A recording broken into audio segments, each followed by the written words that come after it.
Welcome everybody to Eye of the Serpent Tarot for another deck creator interview. And it's actually two deck creators who are the creators of the awesomely beautiful Goddesses of the World oracle that you've already seen in Pick a Card on my channel, and the equally luxuriously beautiful Spirit Animals oracle, which you'll see in a Pick a Card tomorrow if you're watching this interview on the day that it publishes. These are actually Australian creators, Australian products, which makes me particularly proud to be connected to that and to be talking to Silvia and Relmi Damiano, who are here with us today. And they're going to tell us a little bit about a very interesting combination of their backgrounds and skills, crossing from psychology and neuroscience and that sort of thing through to the mystical and the spiritual, which makes for a very interesting journey to create these beautiful decks. So I'm going to be fascinated to hear all about that. I just want to let you know one thing. I'm hoping it doesn't happen, but just so everybody knows, there's a possibility a delivery might suddenly turn up outside my place during this interview. Don't think it's all that likely, but I don't want to tempt fate. If that happens, I'm just going to either have to interrupt myself or my wonderful guests just briefly to pause the recording. You should be quite seamless for anybody watching this, but I'm really saying it more for Relmi and Sylvia's understanding if it does happen. And if I do start to look like I'm looking over there, it's just that I've seen something move outside and I'm just making sure that doesn't happen. Now, I'm hoping it won't be an issue, but I thought I'd say it up front just so that we don't get too much of a disturbance if it does. So with all of that said, welcome Silvia and Relmi to Eye of the Serpent Tarot.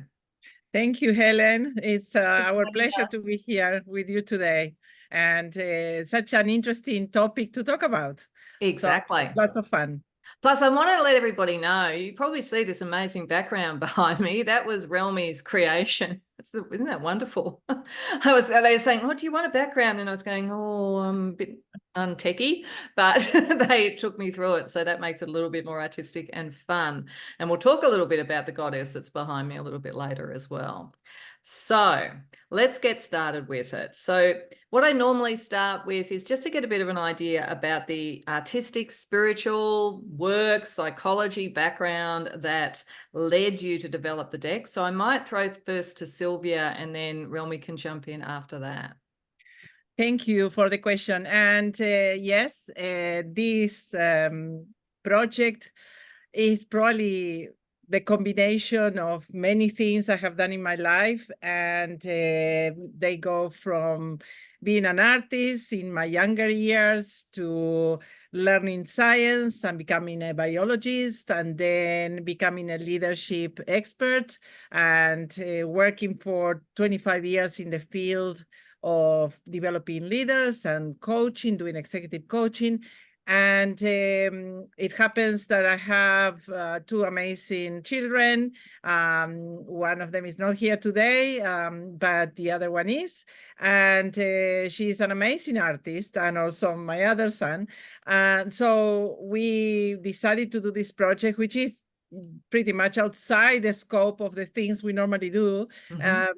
For the purpose of expanding people's imagination and getting inspired, and really tapping into that intuition that we have within ourselves. And when you work in a very stressful job, for example, you don't allow yourself to for the intuition to emerge and inform you in conjunction with rational thinking of the things that you should be doing or could be doing. So you are an expert in, throwing cards and using oracles and tarot.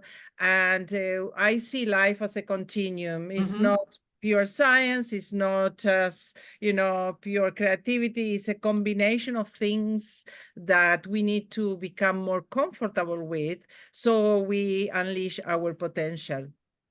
Wonderful. Just quickly, that's interesting, your sort of background in terms of the leadership coaching and so forth. My background prior to all of this was senior executive HR. So I was working with people like you. You were wonderful, wonderful sort of people to have to help with getting the leadership of the future that we would like to see, as opposed to what we sometimes see. So exactly. That's wonderful. That's a wonderful, yeah. So Relmi, what about your background? So I'm a designer, so a digital designer and a photographer as well. And art has always been part of my life since the very beginning. And then about 10 years ago, I started to get into dancing. And one of the styles of dancing that I loved and I really got taken by was samba, Brazilian samba dancing. And that style of dancing really helped me connect with my inner goddess Wow. and Yep. feminine energy. And it really, I'm getting goosebumps now because it's a very special part of my journey into womanhood and into understanding my own femininity, into tapping into my femininity. And, you know, being a business owner, you're always sort of driven in your masculine, trying to make things happen.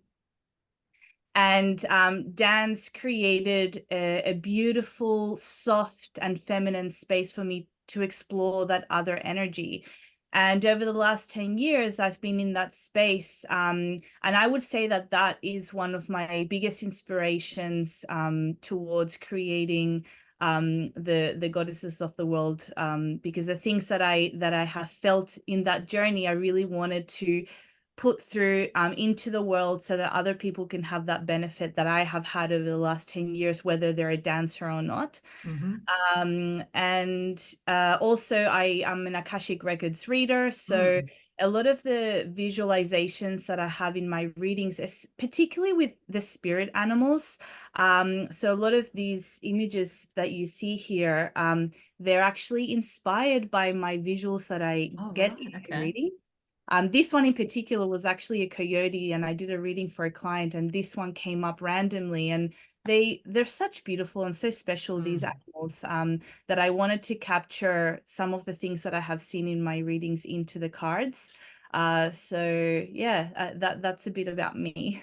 Brilliant, brilliant. Thank you. So one of the things that my viewers ask, that probably this is the space to sort of ask about it, because we're just setting the scene.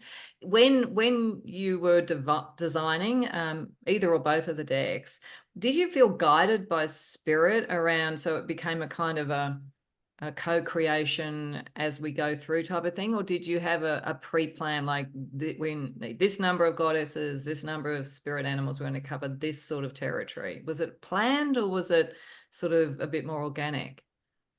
I would say it was actually, I would say it was both. It was a bit of both, because we Silvia and I have an Argentinian background, and we've traveled a lot in our lives. So we've been part of different cultures. And one of the things that was very clear in terms of what we wanted to do with these decks was a global deck Yes. to include all different cultures, not just from the animal world, but also from the goddess world. So even though we did get guided by intuition, and I guess you could say downloads as well, and some of my visualizations in my Akashic readings, then we said, okay, we want to make sure that we cover 6 different regions of the world. And we chose 10 goddesses for each region. And the same thing with the animals. We chose 6 different regions in the world, like continents / regions or areas in our beautiful earth. And we decided to choose a particular number of animals and goddesses for each region, just so that we can cover every space. We didn't want to leave anyone behind, but because there's hundreds of animals and insects and goddesses as well, it was obviously difficult to include everybody. So I'm sure we will do some expansion decks later, but I would say that that was the strategy. It's interesting. Sorry, before you, I'd love your thoughts too, Sylvia, but before that, just on that point, expansion decks always welcome, but I would have to say one of the things that really drew me to these decks is that there are goddesses in the goddess deck I've never heard of, and I thought I was reasonably well read, so that was really fascinating. And spirit animals, the animals, you know, some that I'd never heard of either. So the diversity and reach of your decks is one of the things that's very special. I mean, I have quite a few goddess or spirit animal type decks, but yours are by far the most far-reaching, that's for sure.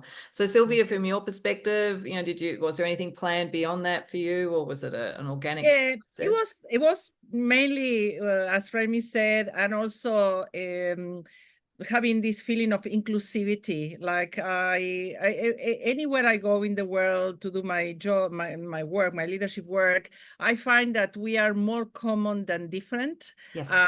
What's So true. different is, you know, certain customs and traditions and how we look. But the reality is we all want love. We want to feel love. We want to give love. We have certain behaviors, characteristics of different places. But the reality is that if we can have this understanding that the brain is full of biases, and the more we are aware of biases, we are able to be more inclusive. If we need to go to a particular city in the world and work with people we never met, and I think the goddesses and the animals are a reflection of this thinking of mine. And also, obviously, working with my children, Sasha, my son, and Relmi, they have their own views as well. So it was a combination of our thoughts, which makes it also inclusive in a way, even though we come from the same family. Absolutely. And that actually leads me beautifully onto the next question, which is that it was a family affair making this. So it's not a single person and their single vision. So I'd love to hear from both of you about the experience of creating collaboratively for something like this. Well, this is not to say we haven't fought. There's always that's the creative fire. You know? Exactly. There's always this creative fire. No, but overall, we kind of agree, and we sat down, and there was many hours of work, and each of us had a part to play in this, and then the combination is what you see. Like the skills that the digital natives of these times bring to the equation is enormous. And obviously, in my case, is the research capacity and, you know, also the artistic input. And it was a lot of fun. It was more about, okay, how do we make this a family project that is fun, where the three of us use the skills, and because we know each other so well, it's probably it cuts the time that you spend in meetings. If you were sitting around a board meeting, it would have taken forever because nobody agrees. So at some point we go, okay, this is good enough, let's move on, and we trust each other, and we kind of know each other to make that move. Wonderful. Is there anything you'd like to add to that, Relmi, or we all have very complementary skills. So as Silvia said, I like to call Silvia the oracle of knowledge. And obviously I bring the whole artistic and tech side, and then my brother also the artistic side, but also he has experience in counseling and psychotherapy and trauma as well. Wow. So a lot of the definitions and a lot of the things that we're portraying in the meanings of the decks are also inspired by a lot of the psychology and neuroscience and well-being concepts that we have in the About My Brain Institute. So we wanted to really integrate not just the spiritual side, but also the mental health and empowerment aspects of humanity or the human. And Sacha, as well as Silvia, bring in that, I guess, color to the decks. Yeah. So actually that's a bit of a segue, but I think it's an important one. I didn't really mention at the beginning. I probably should have. In this, there will be the details in the description box below. Your YouTube channel, for instance, is the About My Brain Institute. There is this sort of psychology, neuroscience, therapeutic sort of side of what you do. And that's another thing I think that just gave a completely different layer to all of this. And one that's really important, I think that a lot of oracle reading and tarot reading is very deeply psychological, and it has within it the concept of free will and being able to develop. Do you want to say anything at all particularly about that side of things in the About My Brain Institute? I know on the channel you do quite a bit of stuff around the goddesses and so forth, so I really suggest to people that they go and check out your channel. But is there anything about that you'd like to sort of say at this point so people understand the sort of holistic world in which you work?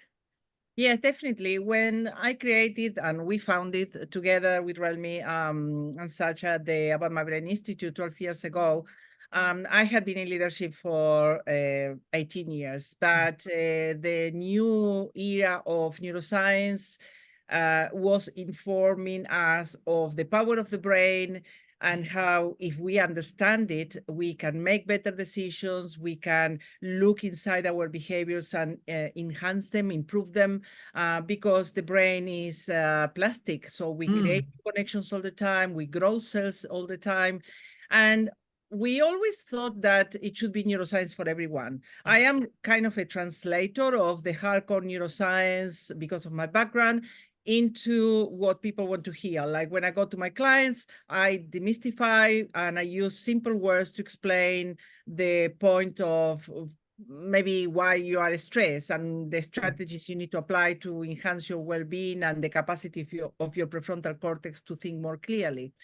But one of the things that motivated me particularly to do these decks is because no matter how much science you explain, and people love it, people get fascinated by the brain, there's also the spiritual aspect. Without being a religious person, I think that understanding our spirit, where our energy comes from, the purpose that we have in our lives is as important as understanding the power of the brain. And after COVID and the pandemic and people working remotely, there is this sense of loneliness and lack of purpose, particularly in younger people, and a rise in mental illnesses. So I suffered from depression in 2008, so I'm very aware of this. I have been surrounded by people that have endured these conditions. So when you use your creativity to infuse energy into your spirit, and it gives you purpose, you are in a much better place. So I think that the work of leadership is a fantastic work, but obviously the neuroscience has enhanced it, but the spiritual aspects are also very important to consider. I absolutely agree. Like, that's beautifully put. I always knew there's a reason that I'm really drawn to creative people, and like why a sort of part of the mission of this channel is actually to support creative people. It's because there's a purity in that, and as you say, it's kind of an awareness and a growth and a health. It's very positive and very nourishing. So beautifully put. Thank you for that. Let's talk a bit about the creative and art side of things then. So Relmi, I might sort of throw to you. One of the things around this is that you have used AI in this, but also a lot of your own art and all of those sort of things. Do you want to just give people a little bit of an idea about that? Because AI is sort of oddly controversial around oracles and tarot decks and so forth. I think it's becoming less so, but it's people still sort of want to know what's the artistic input. So if you'd like to talk about that. I think always when there's a new kid on the block, in this case AI technology, there's always going to be resistance with anything that's new. And really, because I'm a graphic designer, I am in digital, I am in tech. Tech is something that inspires me to create things. So we did use AI, and the final artwork was a collaborative effort between Silvia, myself, and Sacha. The three of us have artistic pursuits that we have always done over the last number of years. And the three of us bringing all of our creativity together. And the process specifically for the cars involved AI, but then it was also enhanced with digital art, Photoshop, digital illustration as well. So it was a mix of a few different techniques. It was very time consuming. Yes. Very, very time consuming. It took us months and months and months to actually get to that point, because it was quite intricate, all of the details that we wanted to include. And yeah, it was various techniques to get to that final point. And yeah, it is leveraging with like I said, with the newest kid on the block. And that's what it is. Yep. And that's fine. I mean, I really like AI decks. I don't have a problem with them. But as I say, some people do. I actually find them incredibly powerful to read with. I have this theory, and I say it quite often, that I think we're eventually going to find AI is something other than what we think at the moment. I think it is actually, I don't know whether it's a bit like with the internet or with AI, we're creating another version of the collective unconscious, or whether it's sort of some sort of portal into something very powerful and ancient, but I just think it's something more than we think at this point. So, and that's just more from my personal experience of using decks with AI involved and that kind of thing. So thank you for that. So given all of that, given we've talked about that, why don't we just go back to first principles about this? We've talked a bit about how you did the sort of planning and so forth, but why choose to do goddesses and spirit animals first? Like, what was behind each of those as your kind of, because I'm pretty sure from talking to Silvia before, and I hope this isn't just wishful remembering, but I'm pretty sure you said you were going to do some other decks as well. Fingers crossed. Yes. But why choose those? Why start with those? I think that, first of all, the goddesses resemble, the empowerment and women need to have in this era and want to have in this era, I should say. And it's about recognizing the behaviors and probably the abilities that we need to develop. Like a couple of the goddesses, of my preferred goddesses, one is Skadi, the Norse goddess in the goddess of the Norse mythology, which she is about, being in the cold, tolerating harsh conditions, in the mountains, in the forest, connection to nature. And I think that I see some of my clients that have lost that capacity to be resilient, and they are always asking, how can I become more resilient? And I think, well, getting closer to nature and getting inspired by these giants or these images can help you delve into some of these characteristics that we all have, but sometimes we feel overwhelmed by the pace of, the workplace and all the things we have to do.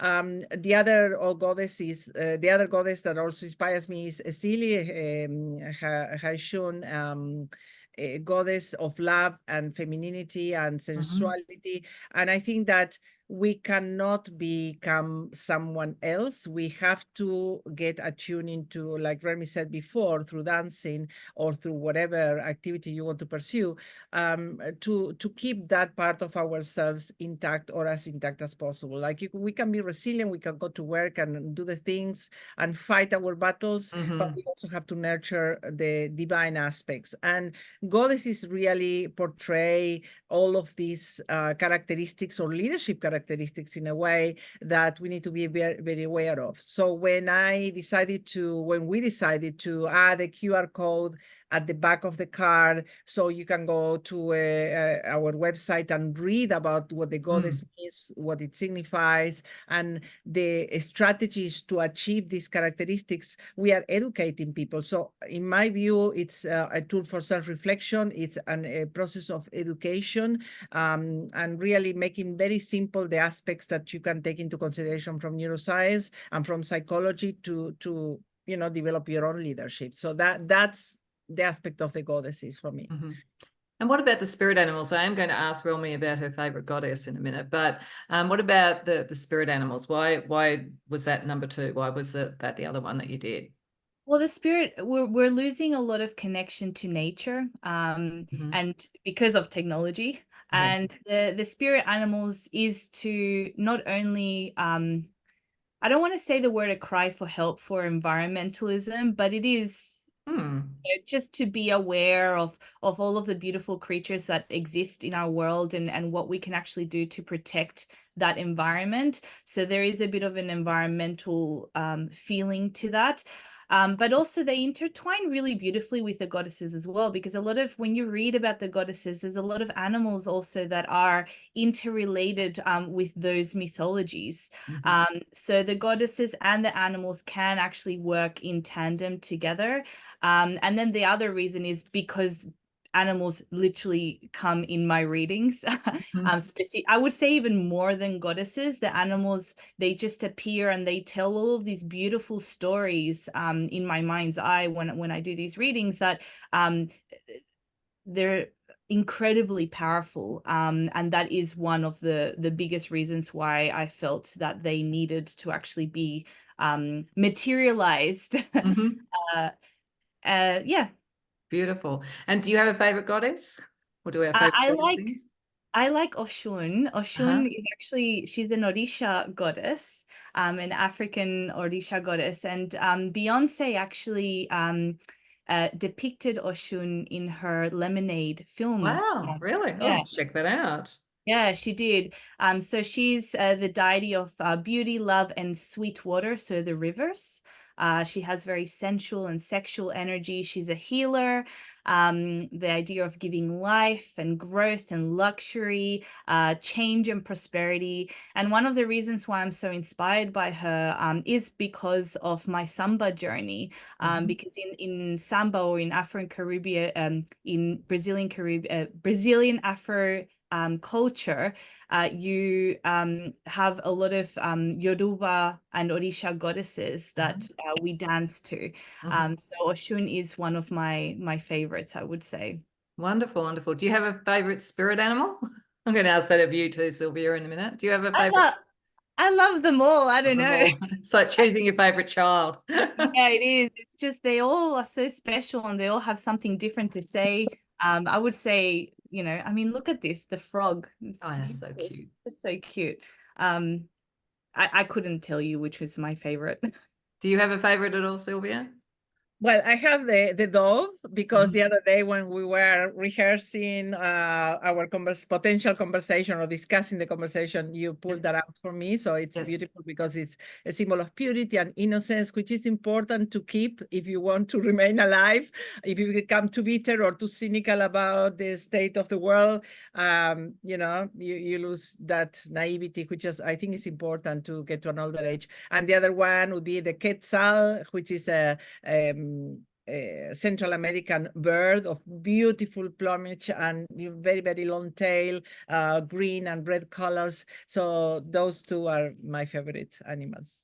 Beautiful. I'd probably go for like elks or stags or deers, partly because of some shamanic journeying that I've done and a connection to stag in particular, which is beautiful. My favorite goddess is the one behind me here, Tiamat, and that's because I love serpents and dragons, and I love the concept of out of chaos comes order, out of chaos comes all creation. And I think it's also because I really like Pluto and Saturn, two of the planets that people kind of go about. I actually really like, and I don't know, I just think I almost like those sort of energies and entities and so forth that are a bit dispossessed or that people find a bit frightening, because I think it's almost like you can reclaim them back in. So I love the fact that you had Tiamat, which I'll mention again a little bit later for another reason. So there's one other thing around this that actually one of my viewers asked, which is around, particularly this is around the goddesses, around whether when you were looking at the choice, and we've talked a bit about this, but when you were looking at it, I mean, when you look at something like Tiamat, she's a goddess, but she's also like a dragon. So there's sort of like the different representations. Were you sort of looking more towards the goddess or more towards sort of like any kind of primordial being or spiritual entity? I mean, was there sort of any particular thinking there, or was it just that you were sort of looking for representing the various places of the earth? It was both, representing various places of the earth, and also various characteristics and situations. Like, you know, from chaos, you come up with creation. And don't we have to go through change, all of us? Don't we have to go through very difficult situations in life to come up, you know, with new energy and new resources to continue the journey of life? So when you read into the goddesses and you do research and you really get your head around it, they're talking about life in general. That's what it is. In the animals, in the tarot, in the goddesses, in any of the other cards. It's just that people usually don't read that much information, and they just want to remain with maybe what the reader tells them or the image, and that's okay. But it's important to understand the deeper meaning of things. There are so many books to read about these things, and it really, you know, it educates you in aspects that represent our human condition and the connection that we have with the environment and the connection we have with each other. And if we did a bit of that, our relationships will be much better. We'll be able to understand and go beyond ourselves and not become so self-centered. That is one of the dangers of social media and technology. We become too isolated in our minds. And this is a vehicle, a representation to get out of yourself. Wonderful, beautiful. So one of the things I did, and I did kind of mention this earlier, so I'm going to bring it up now, and I'm pretty sure the answer is yes, so I hope it is. Are you thinking about doing any other oracles or a tarot deck or anything like that? Yes. Good. I wanted to pressure you, but hurry up. Yeah. It's a whole process. We're trying to go as quickly as we can. But yes, I was only joking. Take it. I'm just impatient by nature. We're definitely looking into some expansion decks. I am currently working on a tarot deck, which I'm hoping we can launch in the second half of this year. And there's so many amazing and beautiful tarot decks everywhere, all over the world for us to explore. And I guess ours is going to have a really creative and modern take, and it is going to be inspired by some of the original symbology of some of the traditional decks, but I guess our own take on it as well. And it is also kind of channeling a little bit of spirit and intuition, and using intuition to create it. And yeah, so I'm in the process. We're in the process. Wonderful. Wonderful. I'm curious then, as you're doing that, because of how we've been sort of the things you've been saying so far, and particularly about this depth of understanding about psychology and so forth. One of the reasons that I consider tarot the king or queen, whatever you want to say, of all divination is that it is so beautifully grounded in human psychology.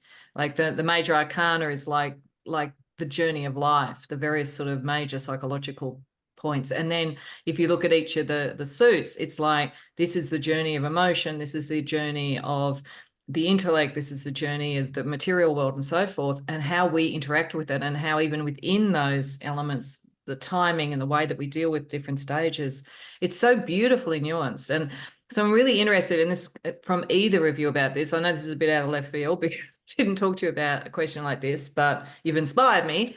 That kind of connection, like what do people who are creating, who really understand psychology like you do, like has that added a particular perspective to looking at something like tarot? Absolutely. When we study the tarot, both Sylvia and I were like, wow, this is exactly some of the things that our clients are going through in the leadership and coaching space and in day-to-day life.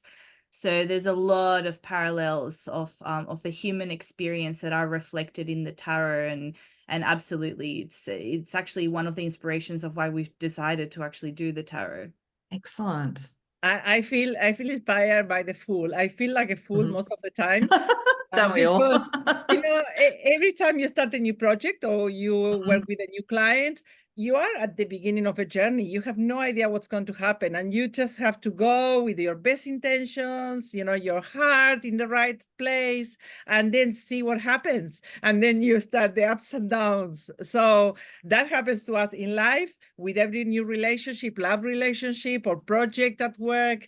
And we can learn so much by, you know, looking into the tarot from that perspective. And, you know, Carl Jung was so interested in tarot. Yes. As such a famous psychologist and doctor. And, you know, I would say that when you look at the world through different lenses, you learn so much about yourself, which is the purpose of life. How do we get to know ourselves, to have to excel in life and to have the best life we can have? And I'm certified in 25 different psychometric tools. I have created my own psychometric assessment, but I always think that if you can look at yourself from all sorts of ways, you learn so much. You can grow much faster, and that flex the muscle of the brain and makes you a bit more adaptable. That's wonderful. Sorry, go on, Relmi. No, I was going to say that one of the key differences of what I wouldn't say differences, but additions that we could say is all of Sylvia's leadership and psychology knowledge that we're actually layering on top of the stories of the oracle and the tarot, with some of the experiences that we have had over the last 25 years with Sylvia's experience, leadership and coaching experience, and drawing those parallels to that daily life, with language that most people are generally hard of, because not everyone necessarily connects with the more esoteric or the spiritual world. So what we're trying to do is also bridge that gap to say, hey, there's these amazing tools out there that can help you on your purpose and your spiritual side. And how do we bridge that gap with things that the normal person that may not necessarily buy a tarot deck can explore? I had even a guy the other day say, I just bought your animal spirit card. I've never bought a tarot deck in my life. And he called it tarot deck, even though it was an oracle deck. I've never bought one in my life, but I'm so excited to open it and have a look at it, because he was very interested in the personal development side that we're weaving into these decks. So, and the whole idea of it is about enhancing or tapping into your imagination and into your intuition. And what best way to do it through amazing imagery. Yeah, exactly. I mean, I love that. I think this is going to make it for an exceptionally interesting tarot deck because of that background, because of how tarot is done. And I love the whole thing about self-awareness. It's really interesting. It's very synchronistic for me, because I've just finished filming a series that's going to be played out during May for my channel, which is called the Lightning Path series. So it's basically based on the Kabbalah, so from Keter down to Malkuth. And how I see the Kabbalah, and in fact, from what I understand, people who study it, it's the study of man, it's the study of psychology. And the Kabbalah is like a map of the divine psychology as human. But the main thing I keep banging on about through the whole thing is what we're meant to be is the most pure version of us. And if we understood that, we valued that, and we valued everybody else equally for being the most pure version of what they were, we would move mountains, and so that's kind of like a subtext of a lot of what I do. So I love what you say there. Beautiful. That's extraordinary. Looking forward to watching the series. Excellent. I'd love to hear what you think. So okay, so we've gone through quite a big terrain here. Before we get on to maybe like playing with the cards a bit, is there anything I've missed out on? Is there anything you would like to say or mention about the decks that we haven't really covered at this point?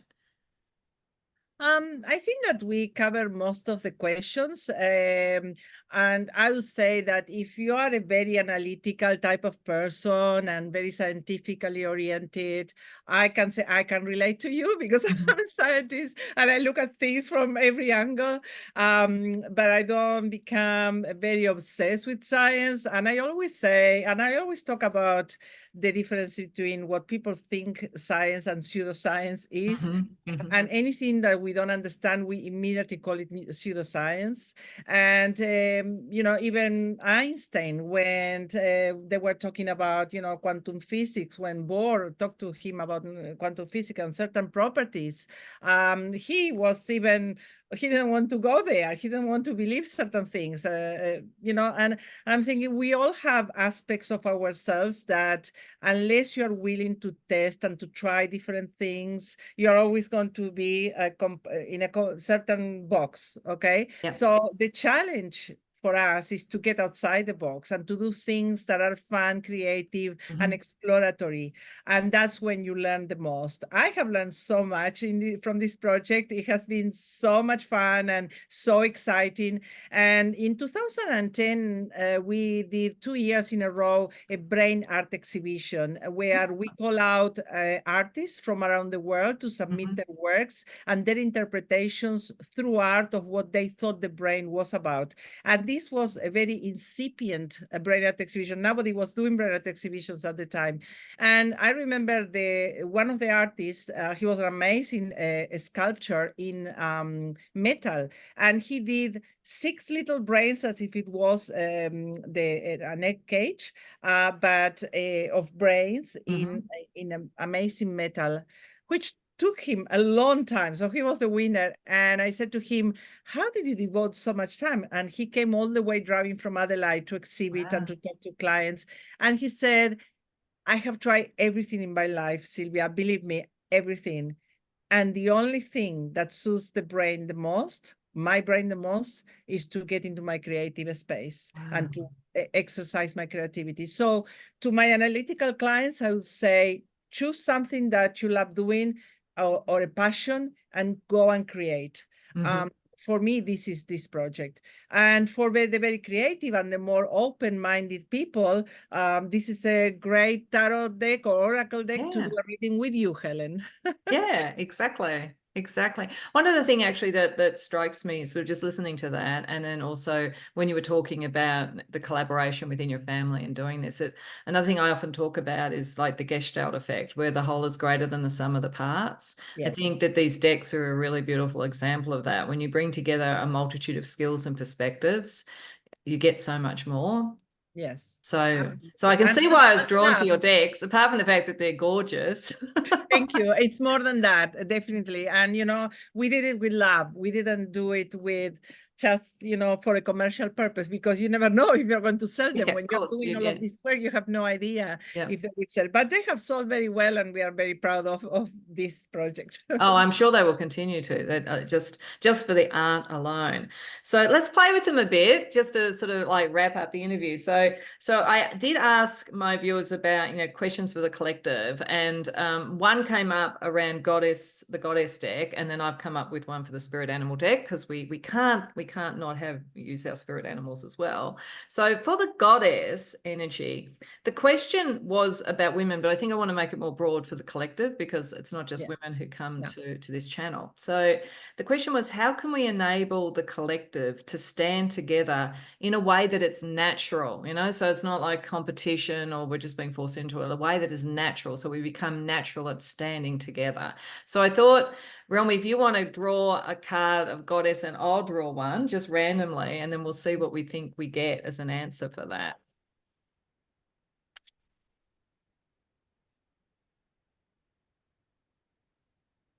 Oh my goodness. I've got an interesting one. What did you get? What did you get?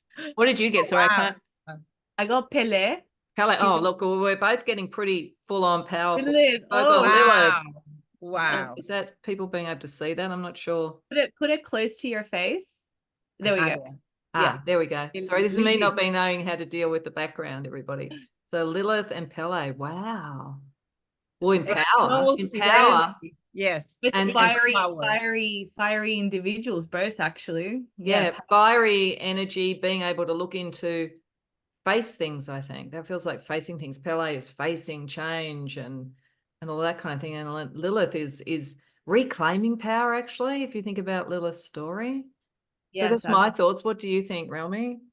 Well, I think Pelle is definitely about passion and determination and not giving up, and really tapping into your creative potential as well, which is very funny because we were literally just talking about that. Yeah. So they are in agreement. Yeah, it's good. It's good when they agree with us. Yeah, I would like to add that both Lilith and Pelle, to me, represents, they represent a lot of confidence, having a lot of confidence, which is a quality that is so necessary for anywhere, with your partner, with the workplace.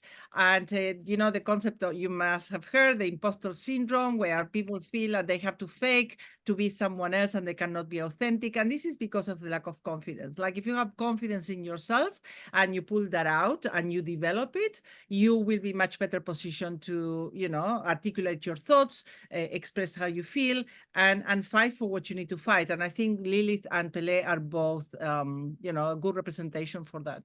Absolutely, actually, and can I just say, sorry, Relmi, I cut you off, but that's really interesting, because again, I think that if we self-actualize, it's another thing I talk about a lot. From what I saw in my career, it's not that different in many ways to some of your career, Silvia. The more senior people and so forth became the better managers, the better leaders, once they self-actualized, once they knew who they were in both their strengths and their weaknesses. They were much more nurturing, much more tolerant, much more inclusive. It just seems to come with the territory. It seems to be a lack of that internal power that creates competition and all of that kind of thing. Yeah, I mean, why would you be competing with someone else if you feel confident about your abilities, how you look, and you don't have to be beautiful at all. Like, you know, you can trust yourself, and people can perceive the trust that you have in yourself, and then they will rely on you more. So no matter who you are, it's very important to work on your confidence. And I would say that this is the message, really. Yeah, and the self-knowledge that brings the power. Yeah, I mean, I sort of joke, I'm far too lazy to worry about competing. Thank you very much. I'll just be me. I don't want all that effort. Good on you. So shall we play with the spirit animals as well, Relmi? So the question for spirit animals is what message, from your soul, because, spirit animals and kind of shamanic journey and go to the soul and so forth. Would the spirit animals want to bring the collective now? So again, if we maybe pick one spirit animal. Oh, lovely.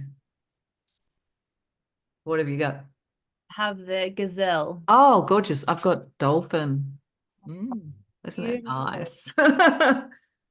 See how beautiful it is, everybody.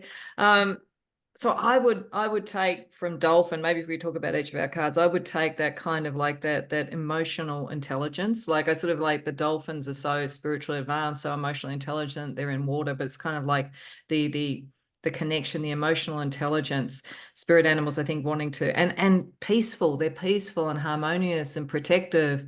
All of those sort of energies would be what I would get from that. What do you get from the gazelle? So the gazelle, definitely there's that word again, which is in the same theme as Pelle, which is the word of resilience, which is something that Silvia talked about earlier. And I do believe that the gazelle is just one of those animals that are incredibly resilient, and also, getting away from the apex predators and able to stand on their own 2 feet, so that they can thrive. So I definitely think that yeah, I guess this whole reading today is about that transformation, resilience, standing strong, having composure in the face of adversity as well. Those are all of the energies that the gazelle brings. Lovely. Thank My you. reading of this would be that the world, the collective, needs more leaders that look like dolphins and gazelles than lions and something else. So it is important to nurture the emotional intelligence, and it's important to be agile like the gazelles to adapt to the times. So, if you find yourself in a situation where you become a bit rigid, think of a gazelle. When you don't understand what you're feeling, try to learn about emotional intelligence, look inside, talk to people, and understand what is it that you're feeling and how emotions are informing the next steps of your life. And if you take this into the collective, the world would be a much better place, I think. It would indeed. The gazelle also has a very gentle disposition as well, and it's very a peaceful demeanor. So the whole idea of peace as well, I think, is very important, so that we can perpetuate the feelings of tranquility and serenity and all of those things that are missing in our fast-paced world. So yes, adaptability and really tapping into that feeling of simplicity as well, I think, is important. What a lovely and perfect message for these warlike times that we find ourselves in at the moment. Exactly. And I agree with you entirely. Let's have some peace. Let's have some flexibility. Let's have some dolphin and gazelle-like leaders for a change. That would be really lovely. What a beautiful place to sort of end the interview. We will have information in the description box below about where to find you all and all that sort of thing. Thank you so much, Silvia and Relmi, for this interview. It's been fascinating. I could probably talk to you for hours actually, but it's usually good to try and encapsulate the interview in sort of something that's digestible for the viewers. But I did miss one thing. I almost forgot. This is something that is important to say. You don't just have on your website the decks, you also have a range of other beautiful artworks, one of which I purchased. This is what I was saying, the tiamat would come up again. I'm not sure that I can get this. Close to your face, it'll come up. Is it coming up? I'm hiding my face. Sort of. Maybe a bit too big. Oh, there you go. You got a bit of it there. It's a laptop cover. Yeah, it's a laptop cover big enough to, there, that's pretty good. A laptop cover big enough to sort of cover my MacBook Pro with tiamat on it. Could not resist. So I purchased that. But you've got that, you've got like sort of blankets, just quickly, just so people know that as well. Yeah, we have some beautiful flags that you can put on your wall if you want to create an altar. We have like these fluffy blankets that are super luxurious and feel great. Obviously, the laptop covers. We've got some yoga mats as well with our next concept, which is called Nebula Dreams. So if you check out our store, you'll see a whole bunch of amazing products that you can get if you feel called to have something physical with either a spirit animal or your goddess. Yeah. I mean, I probably would have gone for a blanket, except I'm moving to Cairns later this year, and as I understand, need blankets there. So, but the laptop cover, absolutely beautiful. So yes, didn't want to forget that. So thank you so much for this interview. It's been a delight. I'm sure that people will be really interested in the deck, and I can only recommend it really, really highly because it's beautiful quality. Everything about it is class act, these decks. So if people really want a very beautiful, diverse, extensive spirit animals or goddess deck, you really can't get better than what you guys have done. I'm looking forward to the tarot and anything else that you bring in. Hopefully you might come back and have a chat with me when you do the tarot as well, so we can talk. Absolutely, it's been a pleasure, and we thank you for this opportunity. This slot in your series. We really appreciate being here. Thank you so much. So we will just quickly say goodbye to everyone. Don't run away, Relmi and Silvia. When I stop recording, we'll just have a quick chat. But for now, for everybody, thank you for watching. Hope you're as excited about these decks as I am. Bye, everybody. Bye-bye.